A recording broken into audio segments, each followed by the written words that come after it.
you all here. This is a joint presentation brought together by WordStream and Unbounce. This is our first webinar together, and I really think that this partnership will provide a unique perspective on this topic. So we're very excited to have them here. On the next slide, I'll show you a couple of housekeeping items. We are recording this webinar, and it will be sent to all registrations later today, so look for that email. The hashtag that we're using is PPC Hacks, and you can also use either of our Twitter handles, WordStream or Unbounce, and we'll be having someone moderating Twitter to respond to any questions and chat with you guys, and feel free to share any quotes and your favorite slides with everybody online. You can also submit your questions in the control box for Q&A at the end. We're going to try and save 5 or 10 minutes to make sure we get all of your questions answered. And we also will be sending you a few extra CRO and pay-per-click marketing resources after the webinar. And so thank you for joining us. So look for that as well. Just a short introduction to WordStream. On the next slide, we are pay-per-click marketing experts. And what I mean by that is that we've evaluated over 50,000 AdWords accounts at $15 billion in ad spend, which is pretty crazy. So we do know what we're talking about is what that means. We also make online advertising easy, and through our tool you can manage your AdWords and Bing campaigns in just 20 minutes a week.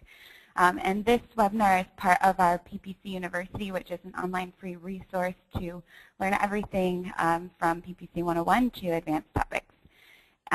And a little bit about Unbounce is they are a landing page and conversion optimization tool, and it's quite amazing. Actually, most of WordStream users also use their tool, and they go hand in hand. So, Ollie, if you want to just say hi and mention what you guys do. Sure. Thanks for having me on, Kate. Yeah, I mean, the headline kind of says it all there, but it's very easy. Basically, we're about empowering marketers to do their own work instead of having to deal with technical people. So, you know, there's lots of templates in there. It's very easy to use. It's mobile responsive, and yeah. Awesome. Thank you. And first, before we get right into the content, I want to introduce you to our speaker. So Larry Kim, founder and CTO of WordStream, he's the first one who will be talking to you guys today. And Larry is, if any of you have been on a webinar with him before, slightly obsessed with quality score and with unicorns. I don't know if he'll be talking about those today, but he loves those topics. He also has a slight man crush on Ollie Gardner. Apparently, Ollie Gardner is a cutie and super smart, so we're happy to have them both here today. And that's his little baby, Julian, in the corner, who is absolutely adorable, turning 1 really soon. And you can find more pictures of him on PPC Kid hashtag. Hey, thanks, Kate. Can I introduce Ollie here, our guest today? Yeah, please do. He's like a really accomplished guy. I'm a huge fan, as Kate was mentioning. Basically, he founded or co-founder of Unbounce. So WordStreamers, that's a big deal. It's like a great company, and he's got a more depth and breadth of experience with landing pages than anyone I've ever met. And he's being very modest here. I noticed, Ollie, you didn't mention anything about your great photography skills or your ninja fighting skills. So, but it's a great pleasure to do this with you today, finally, and thanks for being a great partner. Likewise, Larry. Thank you. If I remember correctly, you injured yourself recently with those ninja skills. Is that correct? Yeah, I ninja punched a VHS tape for some reason, and it exploded into a million pieces. Awesome. Quick overview of our agenda. 3 steps we told you to high converting pay-per-click marketing campaigns, and Q&A at the end. And that's pretty much it. And before we jump in, just a quick poll, because we do want to get to know you guys. And this is, what is your experience with pay-per-click marketing? None yet. You're just doing your research. You're a rookie, less than a year. You've got some intermediate skills like me, 2 to 3 years, or you are a power user 4 or more years, like Larry, who's been doing this for basically his entire life. So keep your votes coming in. It looks like a third of you are just doing your research, another third are less than a year of experience, and the rest of you guys have a few years under your belt. So I'm going to close the poll, share those results. You can see where you fall in that. And with no further ado, hand you right over to Larry so we can jump in. Awesome. Thank you, Kate. So, just to orient ourselves, I wanted to get started with sort of the shocking truth about PPC ads and conversion rates. So just sit down. It's going to be very unsettling.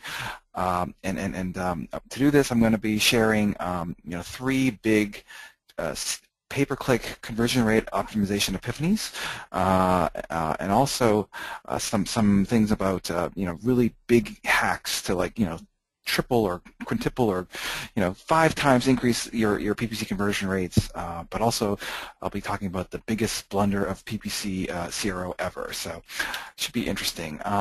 So let's get started. Starting with epiphany number 1. So most of the PPC ad copy optimizations that PPC marketers work so hard on actually have little or no impact on conversion rates.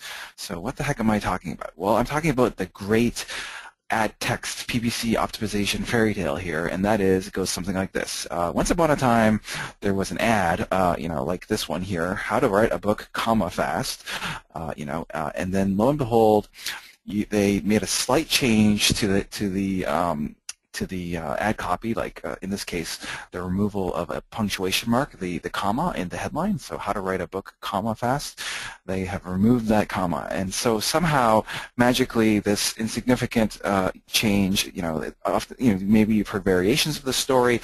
It's like I changed the capitalization or used all caps or something, but lo and behold, this got a 5% increase in conversions. And what I'm here to tell you today is that is a fairy tale. It's basically kind of fine. I want you to have good ads that have, the right capitalization and the right punctuation, but that is not a strategy for tripling or quadrupling the conversion rates of your ads. That's just like basic table stakes. It's kind of like, yes, you have to do that at a minimum, but there's a lot more that you have to do on top of that. And so in order to kind of figure out what it is that we need to be focusing on, I thought we could look at the data. One of the great things I love about PPC management is it's so data-oriented. You can kind of figure out what to do by analyzing the data. And so one of the things I wanted to understand, first of all, is do you want to have a high click-through rate ad or a low click-through rate ad? Because what's the impact in general of click-through rates, like ads that get clicked on lots of times versus ads that get ignored? How does that click-through rate impact the conversion rate of the ads after people click on those ads? Now, I just did pull some numbers this morning, just fresh out of the database here, and basically what I can tell you is that low click-through rate ads convert terribly. So see those ads that are below 1% click-through rate?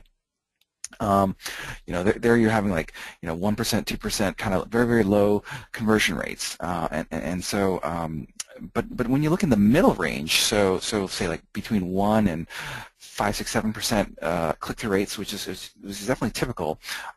It's what I notice here is that the higher your click-through rate, the better your conversion rates on average. Although it's not a huge difference, it makes a kind of a low double-digit difference, like 10 or 15% difference, but not like a double or triple or quadruple kind of thing here. So basically, my point here is you definitely want to have ads that have good relevancy and good click-through rates, as opposed to the ones that are being tuned out. Although it's not necessarily going to double or triple your conversion rates, as you can see here by this graph. Another kind of a myth that I hear a lot about in PPC has to do with bidding to a particular position. So oh, I'm going to be in position number 2 or number 3 because somehow magically ad position number 3 is that's where you got to be because you're going to convert so much better in terms of a conversion rate. Well, again, we can do this analysis where we just look at lots and lots of accounts and try to figure out is it true? Is there any relationship between the conversion rate of an ad versus the horizontal position of the ad, like higher up in the search results or lower in the search results page. And what I can tell you is, having done this research, the ads, they kind of, on average, they convert more or less at the same rate. So then the difference mainly, when you're in a higher ad position, it means that you're going to get more clicks because the higher positions tend to soak up more clicks. Of course, they'll be more expensive because that's how the ad auction works. Higher spots cost more money. But when you do pay for those clicks, the conversion rate, so the rate at which those clicks convert, it's going to be more or less the same regardless of your ad position. So the key takeaway here, when we're thinking about crafting PPC campaigns with high conversion rates, is that you want to increase the click-through rates, but largely the conversion rate is going to be impacted more prominently by your landing page and like your offer and elements on your landing page. So just summarizing here. A lot of the ad testing that people do, specifically for conversion rate optimization of PPC ads, it doesn't have huge impacts. Like they're kind of small changes results in small changes kind of thing, it's not that we shouldn't pursue these, but it's just not kind of like the double, triple, quadruple kind of things that I like to go after. So then what should we be focusing on? I'm saying, well, you should be going after these big changes, the 3 to 5 times increases, and one of the easiest ways. So I'm going to give you three really neat hacks to do this today, to go after big changes. The first one has to do with being different. So in PPC ads, what I notice is that when we analyze like lots and lots of searches, we find that the vast majority of the ads out there, they're the same. It's like here's a search for big data solutions, and you can see I just got 4 of the same ads. I call this an AdWords jackpot because it reminds me of hitting a row of big data solutions or lucky sevens, in Vegas. And here's another one. It's I hit a row of iPad minis, another AdWords jackpot. So being different, the idea here is to create these clickbaity ads that trigger emotions that then like compel people to click. Those articles that you see on BuzzFeed or on Facebook where it's like, oh, I got to click on this. It's going to be wasting my time, but I can't resist. I have to know what this is all about. Like that's the kind of emotional triggers that you should be employing in your ad text to increase that click-through rate. Not by just a little bit, but like doubling or tripling that click-through rate. And the way to do this is just to do some brainstorming in terms of like thinking about who you are, your customer, what does the pain points of the customer in terms of the things they love, things they hate, their friends and enemies, and just thinking of those different entities and trying to come up with concepts that kind of connect the different entities. So in this case, a divorce lawyer, the worst enemy might be the husband and the mistress. And so here is an example of an ad that gets 6 times the average click-through rate. Who's your husband with? Is he sleeping with her right now? Get revenge and a smile on your face. Badmarriagerevenge.com. So this works precisely because all the other ads out there really stink. It's just an AdWords jackpot. You got the same ad everywhere, and there's a lot of opportunity for a clever company to be a little bit differentiated and not use the same ad as everyone else.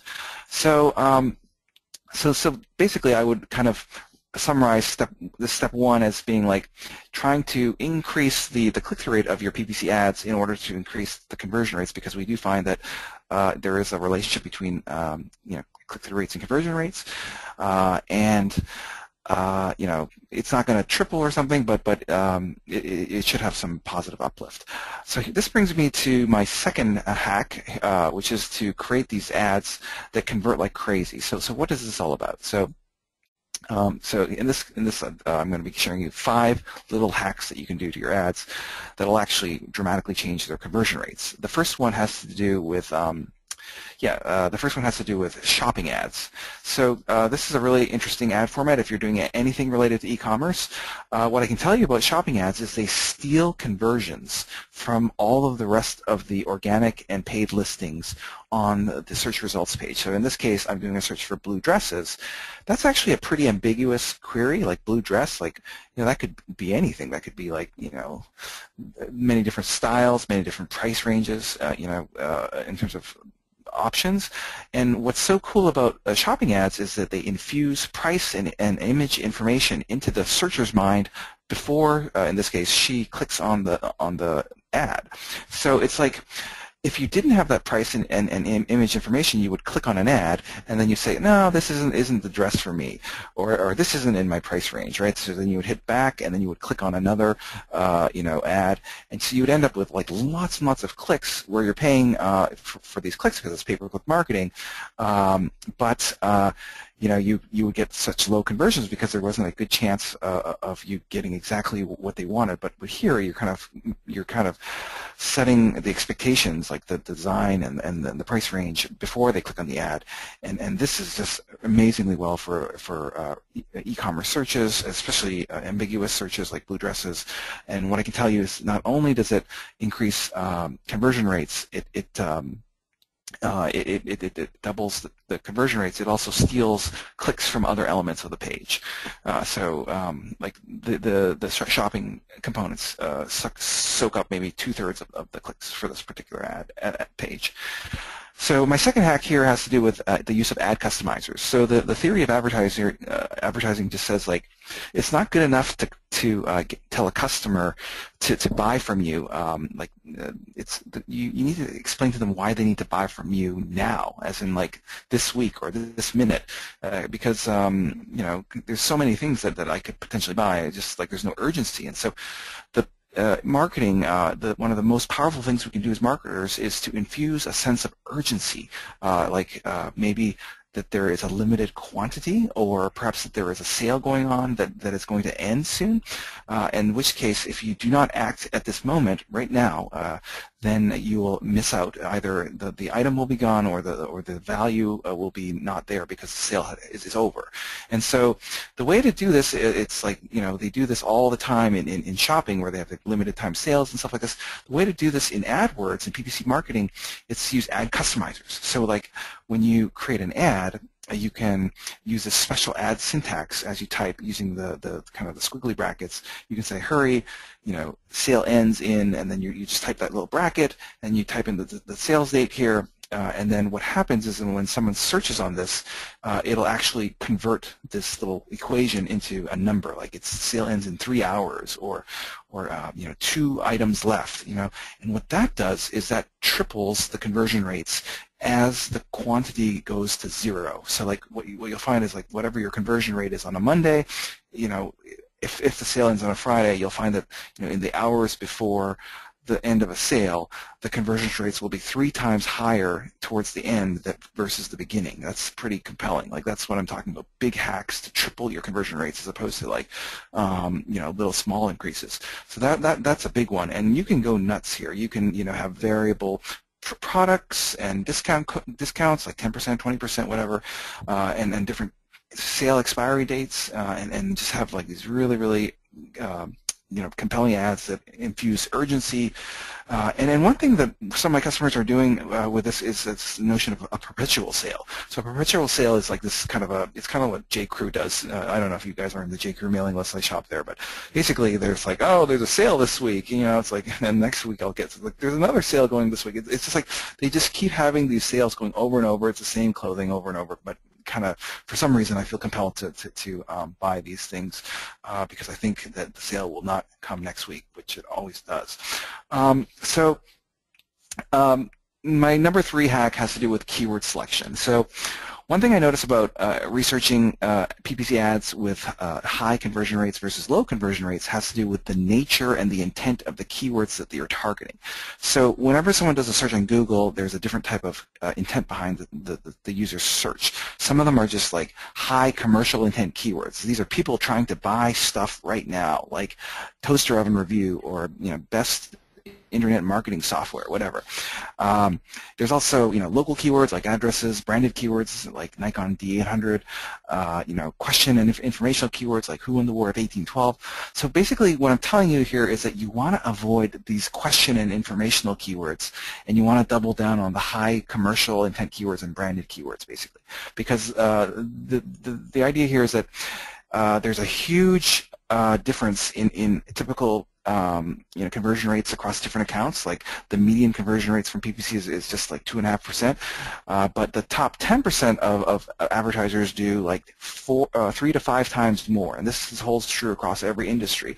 And one of the biggest differences that I noticed in these unicorn accounts, these top performing rare, beautiful accounts that are doing so well, is their keyword selection is much more heavily weighted on the commercial intent keywords as opposed to those kind of low commercial intent informational and educational queries like, what's this equation or something like that. So that might be shocking for some of the advanced people. I know 1/3 of the people here are advanced PPC users, but they may have millions of keywords in their account. And I actually ran another analysis this morning to see, like, is there any inherent benefit of having like lots and lots and lots of keywords in your account? And the answer is no. There's not really a big difference in terms of the conversion rates if you add hundreds of thousands of keywords. It has more to do with the intent behind those keywords. All right, and then we're talking about now another epiphany. This has to do with using remarketing as a conversion rate optimization tool. So, a lot of PPC marketers don't consider remarketing to be a CRO tool. I definitely think that's like you should definitely be viewing it from the prism of how to increase your conversions using PPC, using remarketing. By definition, 96% of the people who visit your site will actually leave your site without doing whatever it was you're hoping to do. Shopping abandonment is very high, 70%, and so this is a really cool way. Remarketing, if you've never used it before, it's a way to turn those clicks, that first impression, into like a second, third, fourth, 100th impression. Being able to kind of turn those abandoners into leads and build your brand and get people to do whatever it is you wanted to get them to do. And the typical places to do this remarketing, it's Facebook, where you can upload your customer lists or your website traffic and get that in front of them as they're spending half an hour a day on Facebook. Twitter also supports this notion of remarketing, so you can just get to them as they're reading the news, or use the Google Display Network, and that's like this network of approximately 2 million websites, with the notable exception of Facebook, and it's like CNN and all these other big sites. You can target ads to people who visited your site, even when they're not on your site, so that you can bring them back to your site and finish whatever it is they were doing. My key tip here is to be very aggressive with the impression caps, like in terms of like how often you're showing their ads to them, because like you don't pay unless people click on these ads. So it's free advertising, and what I've noticed is that the more people get exposed to your ads, like in remarketing, 10 times or whatever, they're less likely to click, but they're like twice as likely to convert, and that's really important because that's because you're paying for clicks, and so you want to make it so that you're paying for fewer clicks, and those who do convert like crazy. And a similar idea here is to use this notion of remarketing lists for search ads. So what's that all about? It's basically remarketing, but not for display ads, but rather for search ads. So like if someone visits your site, then we'll tag them with a cookie, but then they do another Google search, you can show them a different ad, like on the Google search results. And what I'm finding is that because you're doing RLSA, this remarketing list for searches, these clicks from remarketed Google searches actually convert on average twice as high as just clicks, for generic keywords. So that's pretty interesting. They also have lower cost per clicks because they have higher click-through rates, which means higher quality scores. Just have one warning here. This is all I have here today, and that is to say no to low click-through rate strategies. So this used to work like maybe 5 or 10 years ago. It doesn't work anymore. This notion of trying to get very, very low click-through rates so that you don't have to pay for too many search ads. So basically, the reason why I'm advising against this is because Google has certain expectations of your ads in terms of what kind of click-through rates it would like to see for your ad, given like whatever position you're in, And they have this algorithm called quality score that's totally based on beating that expected click-through rate. So like if you fall below it, then you'll have a low click-through rate. If you have an above average click-through rate, you'll have a high quality score. And what we're finding is that the low click-through rate ads, they get low quality scores, and then they get really killed with this tax. Like the costs for those clicks are actually 400% higher. Whereas if you have a high click-through rate ad, they actually cost substantially less, like 50% less. So you know, the idea is you should try to get a high click-through rate. Yes, you'll pay for more clicks, but they'll cost a lot less. And just one other point here: the low click-through rate ads, they don't even get shown. Like Google doesn't even bother showing ads that are low click-through rates. You know, for every point increase or decrease in quality score, your likelihood of your ad showing up for a search that you're interested in it increases or decreases by 9%. That's a pretty big deal.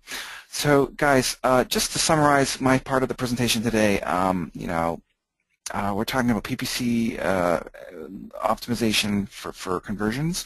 You know, a lot of these ad tests that we're doing, they tend to move the needle on click-through rate as opposed to conversion rates. And what we're seeing is that the increases in click-through rates do produce a modest increase in conversion rates.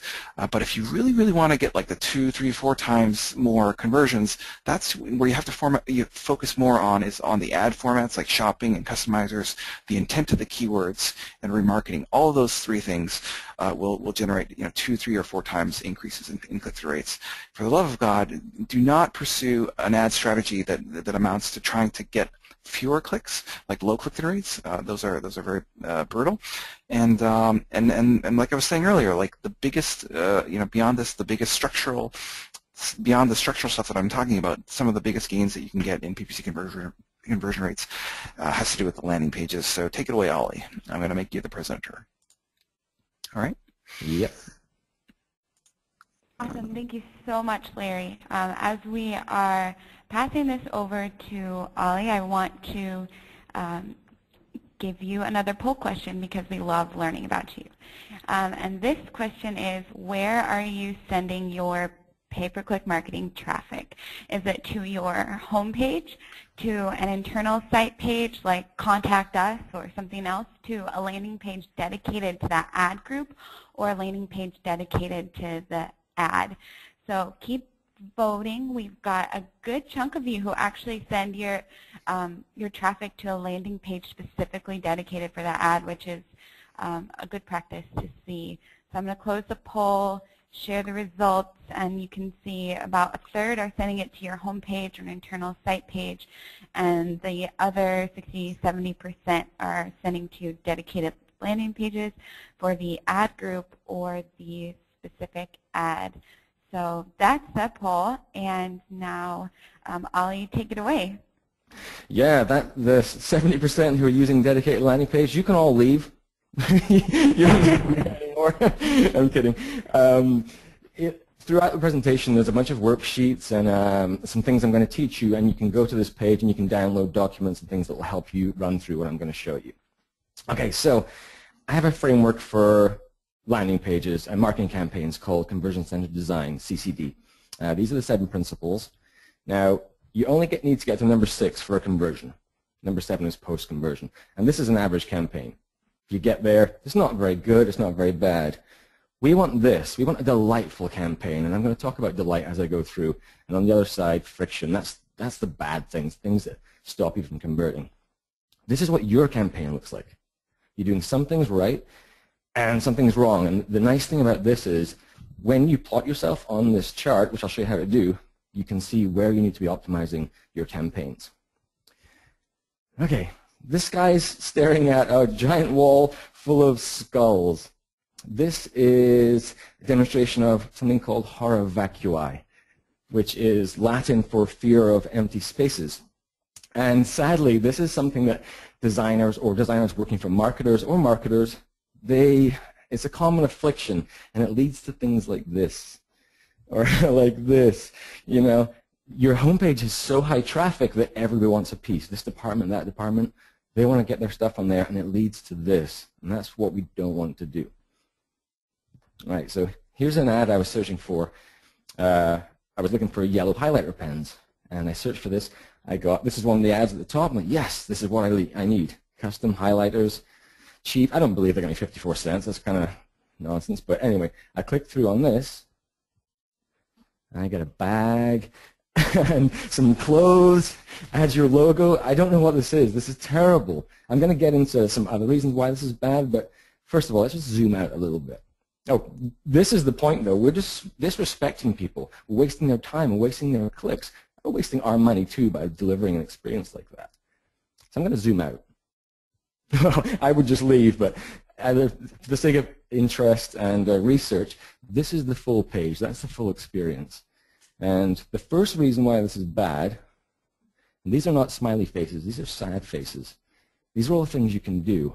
And then there's a navigation at the top. There's a bunch more you can do. The attention ratio here is 118 to 1. Now, attention ratio is the ratio of the number of things you can do on a page to the number of things you should be doing. And if you're running a marketing campaign, there's only one thing you should be doing, your campaign goal. You shouldn't be, so 117 of these things are the wrong thing. It's a terrible experience. So right away, you failed. Your campaign has failed because the attention part of this process it just didn't work. And the chance of you getting past that is really low because you're starting off badly. Now, there's an overriding concept for landing pages that we all need to know. And for some reason, I'm terrible at explaining it. So I reached out to some of my friends to see if they could help. Some quadruple, the Sam quadruple. The Sam quadruple. The Sam quadruple. The Sam quadruple. The Sam quadruple. The Sam quadruple. The Sam quadruple. Sam quadruple. What they're trying to say is this, and it stands for never start a marketing campaign without a dedicated landing page. So this is principle number 1, using attention-driven design to apply focus to your conversion goal. Here's a quick test to show this. This is an ebook download landing page. That's the conversion goal. And this is some other helpful stuff. Now, there are 2 things at play here. It's the Amazon model where we think, if you like this, you'll also like this. That's great for e-commerce. It's not appropriate for most other things. And then there's Wikipedia design, trying to be helpful. Here's links to other places. Don't do this. Don't try and be helpful. Test it against this, just with a single conversion goal. 10 to 1, 1 to 1, 31% lift. Very easy. That's a delightful experience. And you might be thinking, well, why is that delightful? I didn't really enjoy that. Well, it's delightful because you didn't make me think. I didn't have to make choices here. There was just one thing to do. You led me to be successful. As the attention ratio goes down, your conversion rates go up. And this is where the politics comes in. Like I said, everybody wants a piece. Campaign, and someone says, oh, we have this thing coming up. We have an event, or we have this. Can we just stick another link on there? It's not going to hurt anything. Well, let's have a look. This is a landing page course that I wrote. There's not even an email required. You just need to click this button, and you get into the free course. So I tested this against this. Now, this is a phenomenon known as the Hobson's +1 choice effect, which the theory behind it is that people like to make choices. They like to be successful. When they make a choice, they feel good about themselves. So the theory is that by anchoring this, by putting something there that they don't want to do, they're more inclined to do the thing that you want them to do. So in this case, free course or start free trial of Unbounce. That's quite aggressive because this is just content and we're saying you should sign up for an account. Just putting that one link there. 14% less people clicked the button just because that link was there. One extra link and people were leaving. It's remarkable the impact one link can have. But I'm thinking, well, maybe everybody, these 14%, maybe they're clicking the link and they're going and they're signing up. Maybe this is like absolute genius because I would happily take less people on the course for more customers. Makes sense, right? 2,000 people came through this page in this test. One of them signed up for an account. One. So don't let people convince you to put extra links on your page. Now, look at this, what it says here. It says design rules. Okay? There are rules for design rules. Change the emphasis, design rules. Design is awesome. Just by changing the emphasis, it's a completely different meaning. Visual hierarchy is one of the best ways to strengthen your design and make people know what's important on your page. And there are 23 principles of attention-driven design. I'm not going to go through all of them, I don't have time, but I'll explore a few of them and show you why they're important. This is a soccer match where this team hadn't scored a goal and won a game in 5 games, and this is what happened.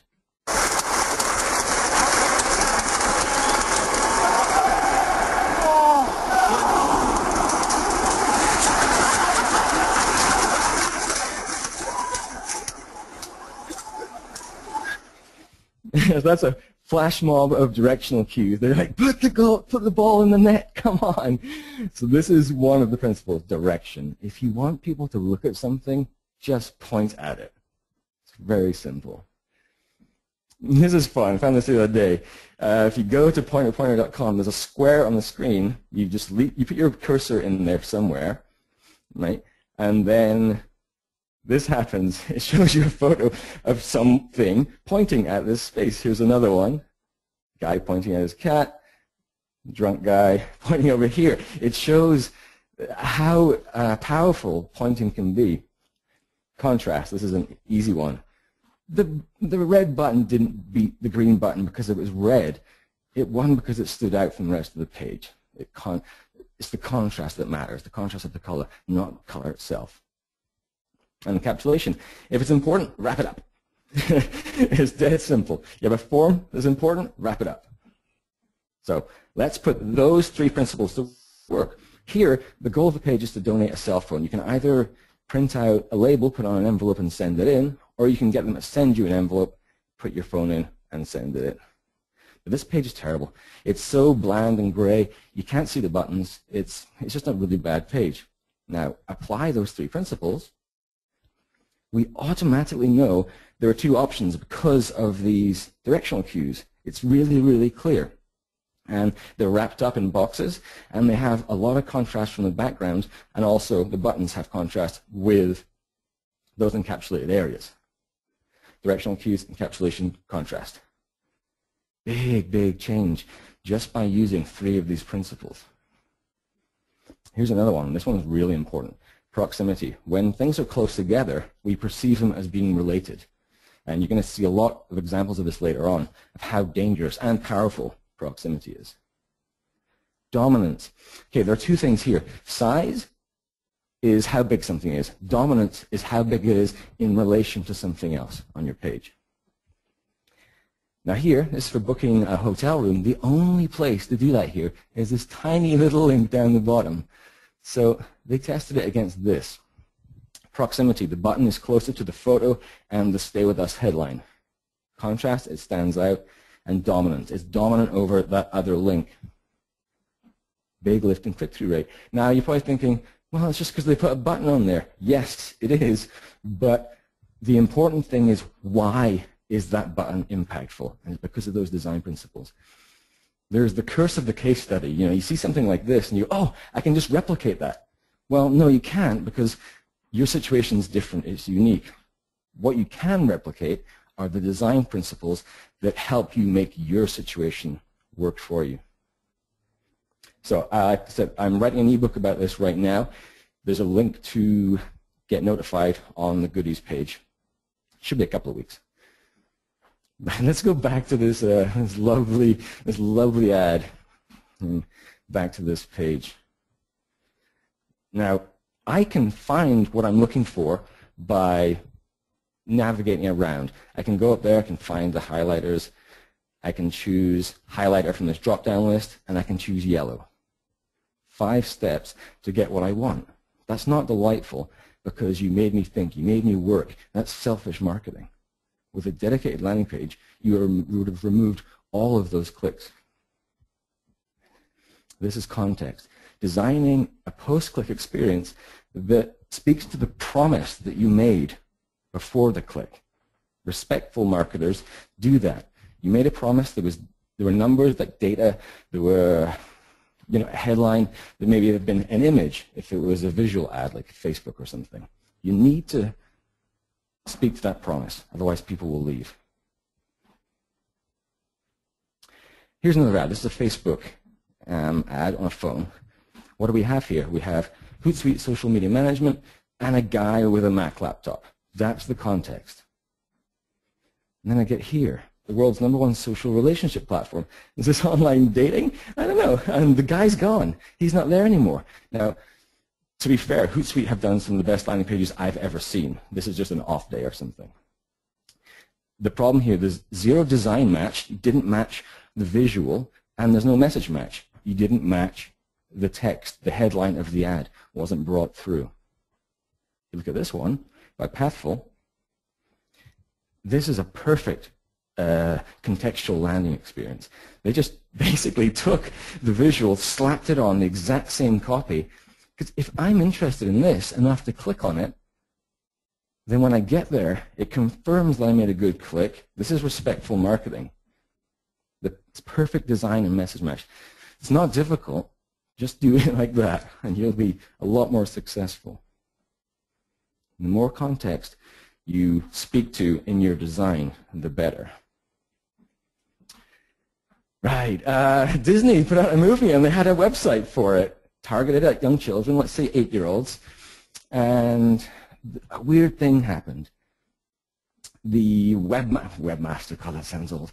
The person in charge of the website noticed there was a really crazy number of people clicking on the forgot password link.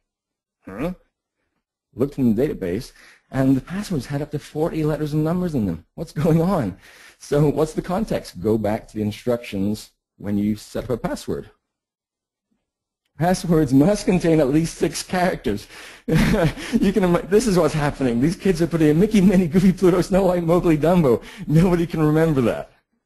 You've got to look at the context of how you're communicating with people. This is a clarity problem. Your unique campaign proposition, not your unique value proposition, which is your website, your brand message. This is the message for just your campaign. The way you figure this out, go to Usability Hub. This is a 5-second test, and you ask 20 people, what is this page about? So you upload a screenshot of your landing page, and you ask a question. It's very simple. What do you think this page is about? What do you expect to happen if you click the button? And do you think this page looks trustworthy? And you plot them on a grid. If people get it right, they go up the top. Get it wrong, they go down the bottom. And you plot this. Now you see where you have a clarity problem, where you are on that curve. You want to get this, obviously, like predictably positive responses. And you have to rewrite your headlines, your subheads, the things people scan until you you remove your clarity problems. It's a really good way of check yourself before you wreck yourself. That worksheet is on the goodies page as well. Now, I talked about visual hierarchy with these design principles. Maybe even more important is information hierarchy. And the #1 thing you should take away for this is that copy informs design, not the other way around. Write your campaign copy first, and then design an experience to show it, to communicate it. That's the way landing pages should be done. If you have a template, great place to start, but don't do the square peg round hole. If there are 3 bullet points in the template, don't write 3 bullet points. Maybe you don't need any, maybe you need 15. Write your copy first, then design around that. Let's look at an example. Home Depot. The goal of this page is to register for newsletters. But it's backwards. This is the most common thing, that people reverse the order. This is what I want. Oh yeah, Garden Club emails. I'm interested in that. So do that first and then put the form there. Because this is too aggressive. I don't sign up for what? Right? If I can't even see these maybe on a small screen. Just flip that order. Same thing here. This is trying to be clever, this headline. Definitely not your everyday product demo. That is clear and benefit driven. Again, it's inverted. Put this first. Put this as your headline. It's super clear. And maybe that main headline, definitely not your everyday product demo. Put that further down, maybe with a video showing what's fun or cool about this product demo. That's the right hierarchy of information. Uber. Now this is a classic example of direction where they've And the case study fallacy, they've looked at a case study, the one we've all seen, where if you look at something, people go there. Great, but you're pointing at a form that doesn't have a headline that describes what it is. So I'm going there, sign up to drive what? It's, and she's getting in the passenger seat of the car. This is really confusing. Then down here, then finally to the headline that I should have gone to first. The hierarchy is wrong. So here's the landing page course again. This wasn't it was converting okay, but I couldn't move the needle. No matter what I did, I couldn't make it better. And it's because of this. This is my thought process. People are jumping around, going between different types of information, which slows you down. What's this? What's this? So I used a template and I rearranged it. Now this is linear. It goes from top to bottom nicely. There's a squiggle in the middle, but that's okay, because they're going through the same type of information, not two different kinds. La la la la la la la, I get it, right? This is all the same content. 30% lift. It's a really good way of restructuring your page. Now, back to the Uber example, what does your form say about your campaign? Sign up for more info. Keep me informed. About what? Need more information? I need a lot more information. You're not telling me anything. I want details? Yes, I do.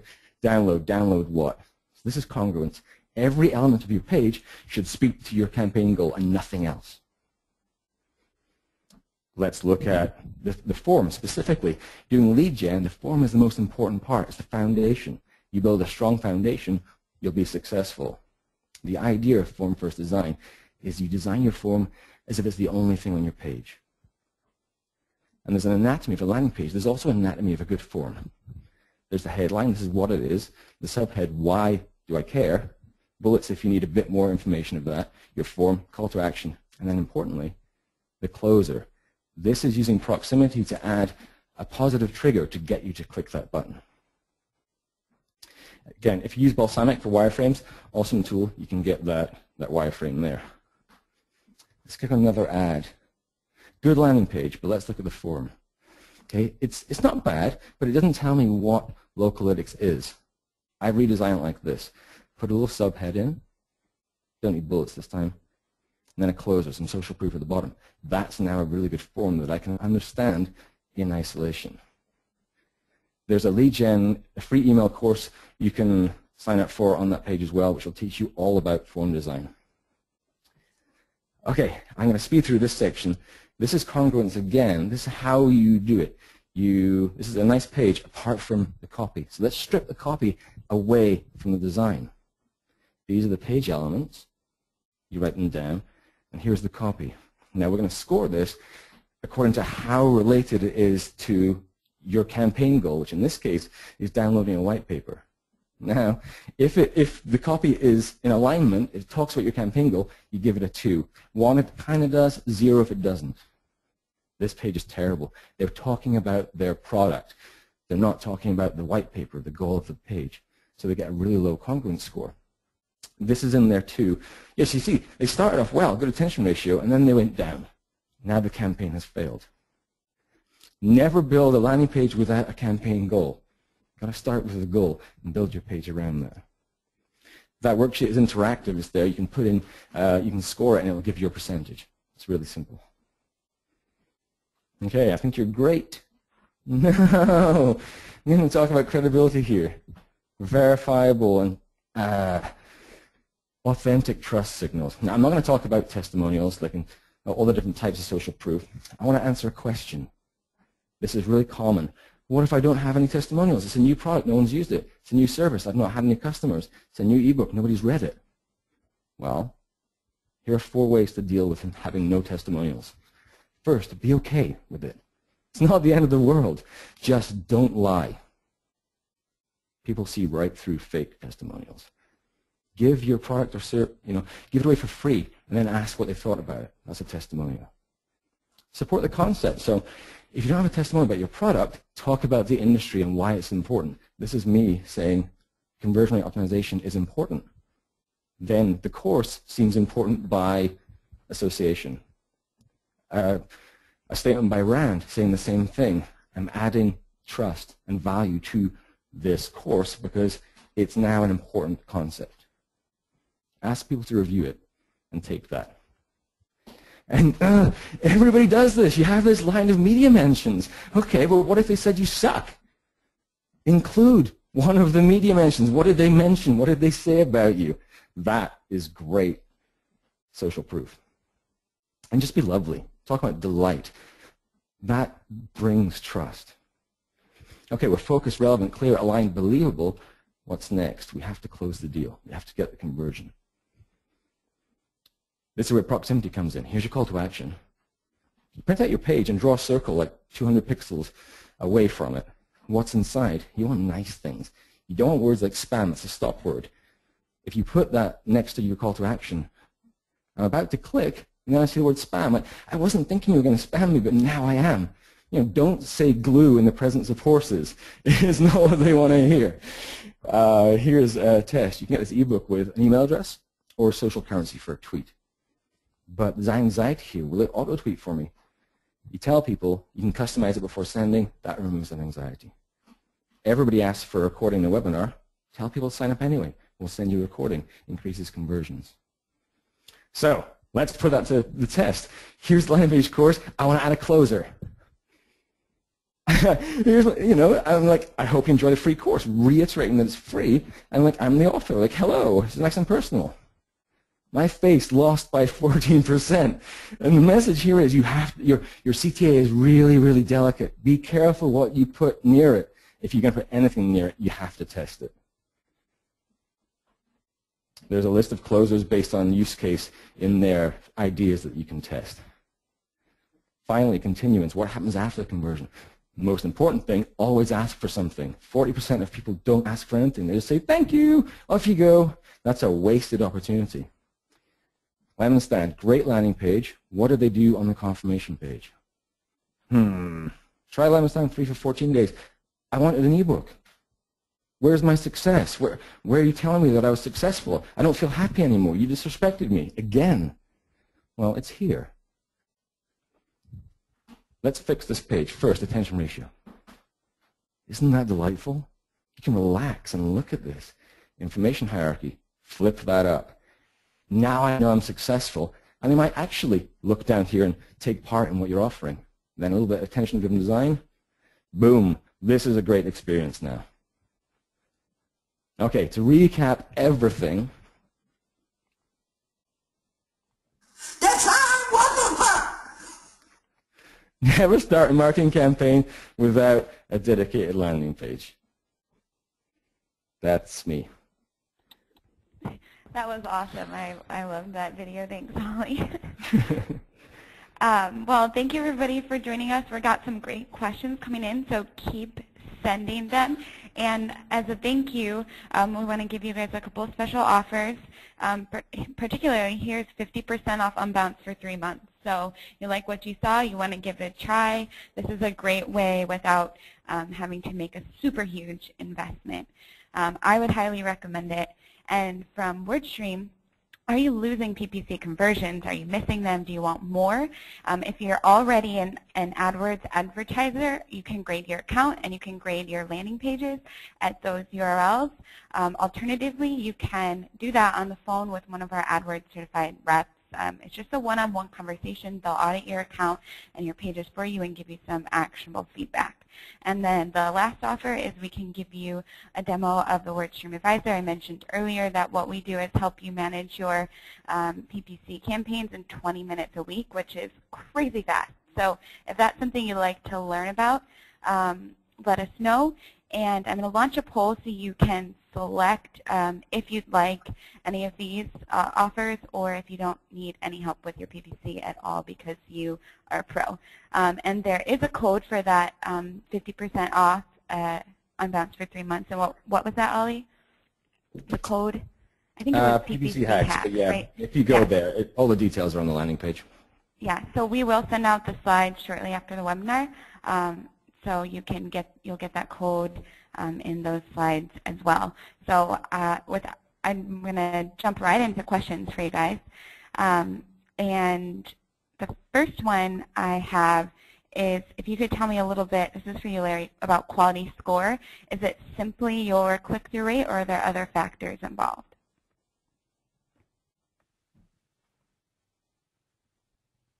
Are you there, Larry? We can't hear you. Might help if I unmuted this thing. Yes, just saying yes. The quality score has, a dozen or so factors, but the biggest one of them all is click-through rate. And so all you need to do, essentially, generally speaking, is beat the expected click-through rate for any given ad spot. And so what does your landing page? How does your landing page factor into that? It's a binary. Basically, it's a pass-fail. So as long as the landing pages are related to the topic of the ad and the keyword that you're advertising on, then that's fine. If you end up like sending them to things that are completely unrelated, like very very unrelated to the keywords you're bidding on and the ads that you're running, then you'll fail, and then Google won't even bother showing the ads.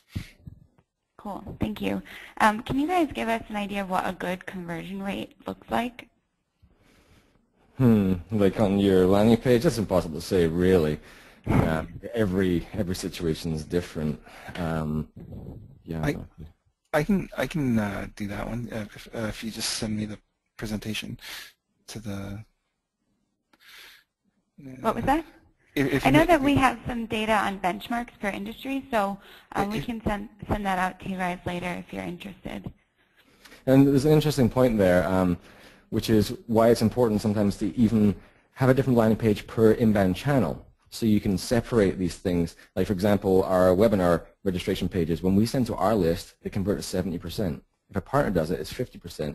Social, 6%. Paid, 17%. When you know these things, then like we can't improve the one we send to our list. It just converts at that. But the social one, 6%, there's a lot of opportunity there. So that's a good way of understanding the differences in your conversion rates instead of muddling them all together. That's super helpful. Thank you. We have some people interested in different types of traffic, like mobile or coming from different geographies. Do you have to tailor those landing pages to get more conversions, and how much? Well, on the mobile front, I mean, it's the same, basically. I mean, you design it a little bit differently. One thing that's important, though, like with responsive design, responsive tends to make decisions for you. It'll rearrange your page. Maybe you need a different kind of mobile experience. So actually to plug Unbounce, it will, in the mobile responsive version, you can hide certain elements or move them around so that your mobile experience is more appropriate. Maybe you need less information because people aren't going to read this massive long thing on their phone. So sometimes customizing it compared to your desktop landing page is important. Just one other idea is in PPC advertising for mobile, there's a call extension, so you can have people just call you directly, like for certain types of searches. If you're like car repair or something like that, then I think it makes a lot of sense to just have them call you. Yeah, totally.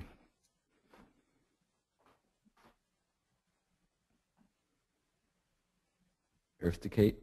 Oh, sorry about that. That's a great tip. I had myself on mute. But we have a question about Unbounce users. If they use your tool to host the landing page, can that affect your quality score? Does it matter to Google if the landing page is hosted by a third party like Unbounce? We are the only landing page platform that is kind of Google approved in that sense, because we CNAME to your domain, so it will appear like try.your domain name / whatever your campaign is. So it's attached to your domain. It has the same, it has that visible domain in your PPC ad, so it doesn't impact it. It's just as good as if it was your website, except it's better because it's a landing page. But yeah, it's perfect for that. Oh, that was a perfect answer. Thank you. And I still have some people asking, why shouldn't you send traffic to your website, like the home page or a specific site internally? So just a short answer why that is not the same as a landing page. Yeah, it's not designed for it. Your homepage is designed for organic exploration, for organic search. You come in there and you're researching, you're looking around. A landing page, remember, it's for a campaign.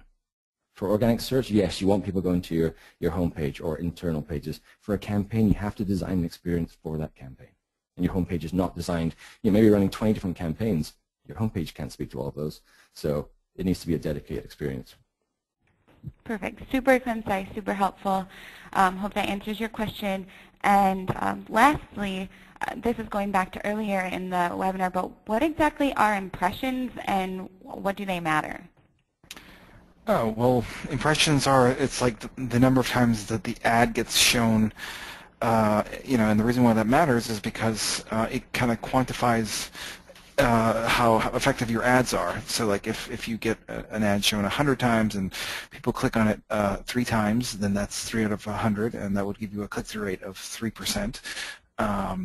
If people clicked on it 10 times, then that would be 10%, and that would be considered much better. So it's always important to know not only how many people clicked on your ad, but also how many times the ad was impressed on people, like in terms of people viewing the ad.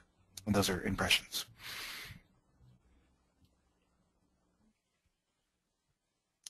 Oh, Kate, I think you're on mute. I just need to take a drink. But thanks for joining us, everybody. That's it for questions. We got to run. We appreciate all of your time. If you do still have questions we didn't get to, try reaching out to us on Twitter, or you can send an email to marketingteam@wordstream.com. Do you have an email address, Ollie? Yes, you can email me directly at Ollie, OLI, at Unbounce.com, or hit me up on Ollie Gardner on Twitter. Awesome. All right, so that's it for today. We hope you guys join us next time. Look for an email with the recording slides and some other resources this afternoon. Thanks, everyone. Thanks, guys. Yeah, thanks. That was great.